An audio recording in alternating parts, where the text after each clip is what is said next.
मराठा आरक्षणाचा मुद्दा राज्यात तापलाय। 2 दिवस छत्रपती संभाजीनगर, बीड, जालना या मराठवाड्यातल्या जिल्ह्यांनंतर त्याचं लोण पुण्यापर्यंत पोहोचलं आणि पुण्यातही या आंदोलनाला हिंसक वळण लागलं। आता याच धर्तीवर आज भाजप आणि शिंदे गटाचे आमदार वगळता सर्व पक्षीय आमदारांनी मुंबईत सुद्धा आंदोलनं केली आणि एकीकडे मनोज जरांगे सुद्धा आपल्या आरक्षणाच्या मागणीवर ठाम आहेत आणि ते उपोषण सोडायला तयार नाहीयेत।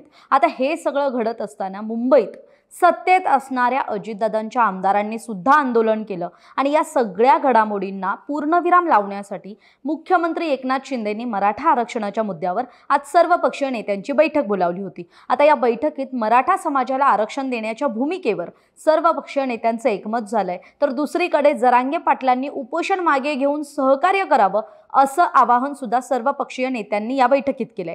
तर सह्याद्री अतिथीगृहावर जवळपास 2-2.5 तास ही सर्व पक्षीय नेत्यांची बैठक झाली।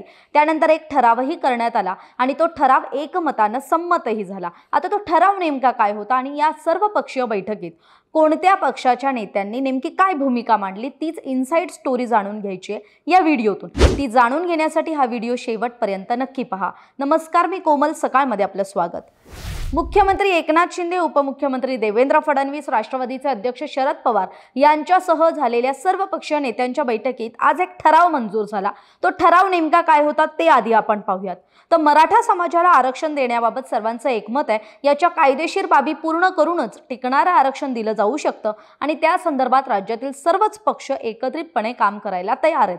कायदेशीर कार्यवाही शक्य तितक्या लवकर करण्यात यावी, मात्र त्याला आवश्यक तो वेळ देणं गरजेचं आहे, हे पण लक्षात घेणं आवश्यक आहे। राज्यामध्ये ज्या हिंसेच्या घटना घडल्या आहेत आणि ज्या घडत आहेत त्या अयोग्य असून यामुळे आंदोलनाची बदनामी होत आहे। या घटनांबद्दल आम्ही तीव्र नापसंती व्यक्त करतो। राज्यात कुणीही कायदा हाती घेऊ नये, राज्यातील शांतता तथा कायदा आणि सुव्यवस्था अबाधित ठेवावी असं आवाहन आपल्याला करण्यात येत आहे। तसंच या सर्व प्रयत्नांना उपोषणकर्ते मनोज जरांगे पाटील यांनी सुद्धा सहकार्य करावं आणि आपलं उपोषण मागे घ्यावं असं आवाहन करण्यात येत आहे। आता हा होता आजच्या बैठकीतला सर्व पक्षीय नेत्यांनी संमत केलेला ठराव।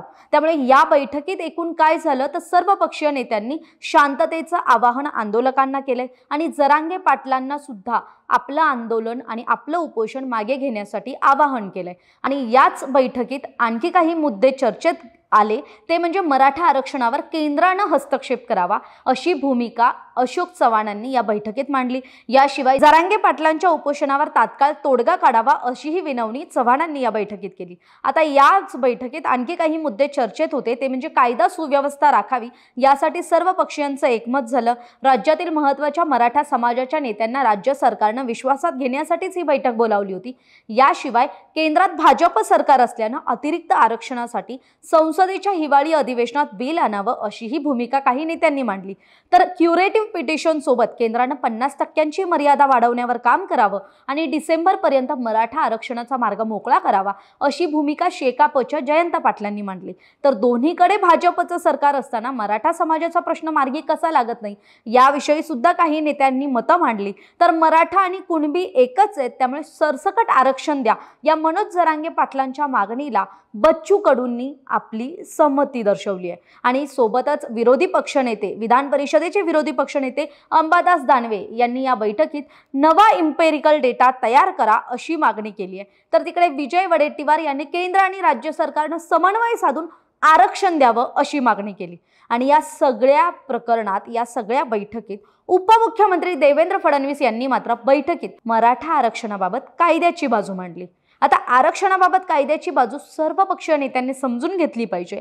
कायद्याच्या पातळीवर आरक्षण टिकेल अशा गोष्टी सरकार करेल। राजकारण कोणालाही या विषयावर करायचं नाहीये। आपण सगळेच याबाबत सहकार्य करत आहात, पण यापुढेही आपल्यातील काही नेत्यांनी आंदोलन करण्यापेक्षा सरकारची बाजू समजून घ्यावी अशी विनंती फडणवीसांनी केली। यासोबतच मागचं जे आरक्षण होतं, जे सर्वोच्च न्यायालयात टिकलं नाही, त्या आरक्षणाच्या बाबतीत ज्या काही त्रुटी राहिल्या असतील त्यावरही चर्चा सुरू असल्याचं फडणवीसांनी सांगितलं।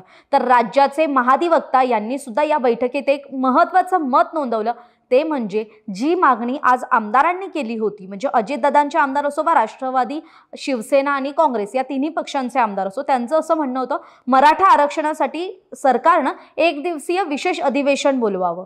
पण यावरती महाधिवक्त्यांनी एक महत्त्वाचं मत नोंदवलं, ते म्हणजे एक दिवसाचं विशेष अधिवेशन बोलावलं तरी मराठा आरक्षणाचा मुद्दा हा सुटणारा नाहीये. त्याविषयी तांत्रिक बाजू त्यांनी समजावून सांगितली. तांत्रिक बाबी होत्या त्या महाधिवक्ता बिरेंद्र सराफ यांनी सांगितल्या. यावेळी त्यांनी आरक्षणाची वस्तुस्थिती मांडली आणि विविध राजकीय पक्षांचे बऱ्यापैकी गैरसमज दूर करण्याचा प्रयत्न केला. सहानी खटल्याचं आरक्षण देण्यात अडथळा नाही, पण मराठा समाज मागास असल्याचं सिद्ध करणं आवश्यक आहे, यावर सुद्धा हे मत महाधिवक्त्यांनी मांडलं आणि त्यावर सर्व राजकीय पक्षांचं एकमतही झालं. यासोबतच काँग्रेस नेते बाळासाहेब थोरात यांनी राज्यातली कायदा सुव्यवस्था राखली पाहिजे आणि ते सरकारचं काम आहे असं ठासून सांगितलं. तर त्यावर कायदा सुव्यवस्थेचा प्रश्न गंभीर होतोय, त्यामुळे सरकारनं ठोस भूमिका घ्यावी अशी भूमिका सदाभाऊ खोत यांनी मांडली आणि त्यावरच राज्यातील कायदा सुव्यवस्था राखण्यासाठी सरकार कटिबद्ध आहे अशी ग्वाही गृहमंत्री देवेंद्र फडणवीसांनी दिली. तर दुसरीकडे राजकीय नेत्यांच्या, लोकप्रतिनिधींच्या घरांवर जे हल्ले होत आहेत, कार्यालयांची जाळपोळ होतीये, गाड्यांची तोडफोड होतीये, यावर पोलिसांनी ठामपणे भूमिका घेतली पाहिजे अशी भूमिका मांडली. तर खाजगी सरकारी मालमत्तांचं होणारं नुकसान हे शांततेच्या आंदोलनाला हिंसक वळण देत आहे, याविषयी सुद्धा बहुतांश नेत्यांनी चिंता व्यक्त केली. तर भुजबळांनी पुन्हा एकदा आपला मुद्दा अधोरेखित केला, तो म्हणजे इतर कुणाच्याही आरक्षणाला धक्का न लागता मराठा समाजाला आरक्षण द्या, ही आपली भूमिका भुजबळांनी या बैठकीत स्पष्ट केली. त्यामुळे एकूणच मुख्यमंत्र्यांसोबतच सर्वपक्षीय नेत्यांनी मराठा समाजाला आरक्षण देण्याबाबत एकमत झालं आणि त्यांनी कायदेशीर बाबी पूर्ण करूनच टिकणारं आरक्षण देण्यावर सरकारचा भर आहे. जे मुख्यमंत्र्यांनी या बैठकीत सांगितलं तेच त्याला सर्वांनी एकमत दिलं आणि त्याचीच री उपमुख्यमंत्री फडणवीसांनीही ओढली.